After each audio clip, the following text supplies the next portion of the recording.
নমস্কাৰ বন্ধু বান্ধৱীসকল, নতুন এটা ভিডিঅ'ত সকলোকে স্বাগতম জনাইছোঁ। আজিৰ ভিডিঅ'টোত আমি আলোচনা কৰিম অটল পেঞ্চন যোজনা বা APYৰ সম্পূৰ্ণ তথ্যৰ বিষয়ে। যদি আপুনি ভৱিষ্যতে বৃদ্ধ বয়সত নিশ্চিত আয় বিচাৰে তেন্তে এই ভিডিঅ'টো আপোনালোকে শেষলৈকে চাওক, কাৰণ আজিৰ ভিডিঅ'টোত মই APY কি, কোনে আবেদন কৰিব পাৰে, কিমান টকা জমা দিব লাগে, ইয়াৰ পৰা লাভ কি হয় আৰু কেনেকৈ আবেদন কৰিব লাগে সকলো কথা আপোনালোকক সহজকৈ বুজাই ক'ম। সৰ্বপ্ৰথমে জানো আহক অটল পেঞ্চন যোজনা কি। অটল পেঞ্চন যোজনা হৈছে ভাৰত চৰকাৰৰ এটা পেঞ্চন আঁচনি, যিটো 2015 চনত আৰম্ভ কৰা হৈছিল। এই আঁচনিৰ মূল উদ্দেশ্য হৈছে মানুহক বৃদ্ধ বয়সত আৰ্থিক সুৰক্ষা দিয়া।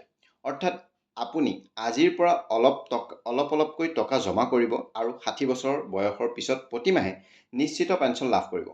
এতিয়া আপোনালোকৰ এটা মনত প্ৰশ্ন আহিব পাৰে, কোনে আবেদন কৰিব পাৰিব? এই আঁচনিত আবেদন কৰিবলৈ প্ৰথমে আবেদনকাৰী ভাৰতীয় নাগৰিক হ'ব লাগিব।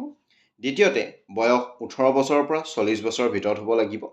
তৃতীয়তে আবেদনকাৰী এটা বেংক বা ডাকঘৰৰ সঞ্চয় একাউণ্ট থাকিব লাগিব। এতিয়া আহোঁ পেঞ্চনৰ পৰিমাণলৈ। এই আঁচনিত আপুনি 1000, 2000, 3000, 4000 অথবা 5000 মাহিলী পেঞ্চন বাছি ল'ব পাৰে। এতিয়া এটা গুৰুত্বপূৰ্ণ কথা, আপুনি যিমান কম বয়সত যোগদান কৰিব সিমান কম টকা মাহে জমা দিব লাগিব।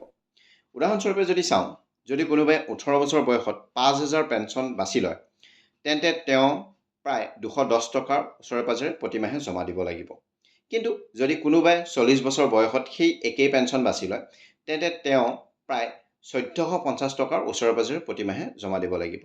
সেয়েহে যিমান সোনকালে আপুনি আৰম্ভ কৰিব সিমান আপুনি লাভজনক হ'ব। এতিয়া জানো আহক ইয়াৰ সুবিধাসমূহ কি কি। প্ৰথম সুবিধা হৈছে বৃদ্ধ বয়সত নিশ্চিত মাহিলী আয় পাব। দ্বিতীয়তে নিয়মীয়াকৈ সৰু পৰিমাণৰ টকা জমা কৰি ভৱিষ্যত সুৰক্ষিত কৰিব পাৰিব। তৃতীয়তে যদি আঁচনি গ্ৰহণ কৰা ব্যক্তিৰ মৃত্যু হয় তেন্তে কিছুমান ক্ষেত্ৰত পত্নী বা পৰিয়ালেও সুবিধা লাভ কৰিব পাৰে। এতিয়া জানো কেনেকৈ আবেদন কৰিব।